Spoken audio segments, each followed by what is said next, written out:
জানি বন্ধ হয়ে গেছে। কি নষ্ট হয়েছে একটু ঠিক করে দাও তো। তোরা কইছিলাম না একটা গাড়ি কেনার ইচ্ছা আমার, এটা হচ্ছে ওই গাড়িটা, আমার শখের একটা গাড়ি। এই গাড়িটা যদি আমার থাকতো অনেক ভালো হইতো। স্যার একটা কথা কই আপনারে, আপনি কি একটা কথার উত্তর দিবেন? হ্যাঁ, কি কথা বললো বলো। এই যে আপনার সুন্দর গাড়িটা, এই গাড়িটা অনেক ভালো লাগে আমার কাছে। এই গাড়িটার দাম কত? এই তোমার 15 লাখ টাকা। 15 লাখ টাকা? স্যার এত দামি গাড়ি আপনি কিভাবে কিনলেন? কিভাবে আর কিনবো, আসলে আমি একজন ব্যবসায়ী, বলতে পারেন শহরের ধনী একজন ব্যবসায়ী। অনেক কঠোর পরিশ্রমের পর আমি আমার ব্যবসাটা দাঁড় করাইছি, তারপরে আমি এই জায়গায় এসে পৌঁছাইছি। তুমি চাইলে তুমিও পারবা। সত্যি স্যার আপনি এটা বলতেছেন? তাহলে এটা কিভাবে সম্ভব? তোমার আমি সেই জায়গায় পৌঁছাতে সাহায্য করব।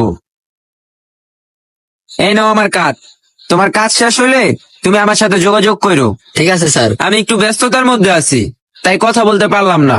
তুমি আমার সাথে যোগাযোগ করো, তোমার আমি সেই জায়গায় পৌঁছায় দিব। হ্যালো। হ্যাঁ হ্যাঁ, গাড়ি গ্যারেজে দিছি। ওই বেটা, আমার তো গাড়ি কিনা ভালো হয়ে গেছে, আমি কয়েকদিনের ভিতরে একটা নতুন গাড়ি কিনবো।